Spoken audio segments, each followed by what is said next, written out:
L'actor, cantant i showman valencià Joan Moleón ha mort este matí a València als 73 anys.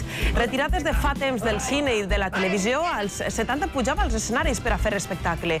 La seva popularitat va créixer lligada a esta casa gràcies a tot un referent, el show de Joan Moleón. I avui hem de dir adeu. Adeu a un actor, a un cantant i sobretot a un showman valencià molt benvolgut en esta casa. Joan Moleón ha mort este matí a València als 73 anys. Tot i que estava retirat de cert des de feia temps, la realitat és que ha deixat darrere una trajectòria artística molt important. Sí, Maribel, durant els anys 70 pujava per primera volta als escenaris per a cantar a ritme de folk valencià. Després vindrien el teatre, el cine i sobretot la televisió. Moleón va ser protagonista indiscutible dels inicis de Canal 9, Televisió Valenciana, amb una paella russa que el va fer extraordinàriament popular. El més important és l'acceptació del públic, perquè jo soc un producte del públic valencià, no? El públic valencià, que és el que m'ha espentat, com si diguérem, perquè jo en realitat soc horxatero. A on sonen les campanes?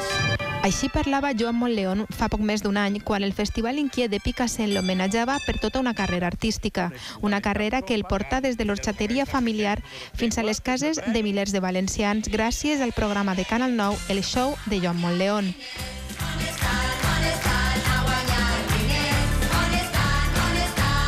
Moleón va ser un precursor de la televisió com a espectacle i es va convertir en un referent indiscutible dels inicis d'esta casa.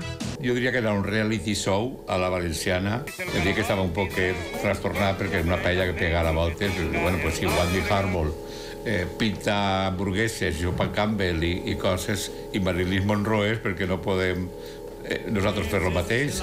Al seu currículum també hi va haver lloc per al teatre, el cine, on va participar en més de 20 pel·lícules, i la música.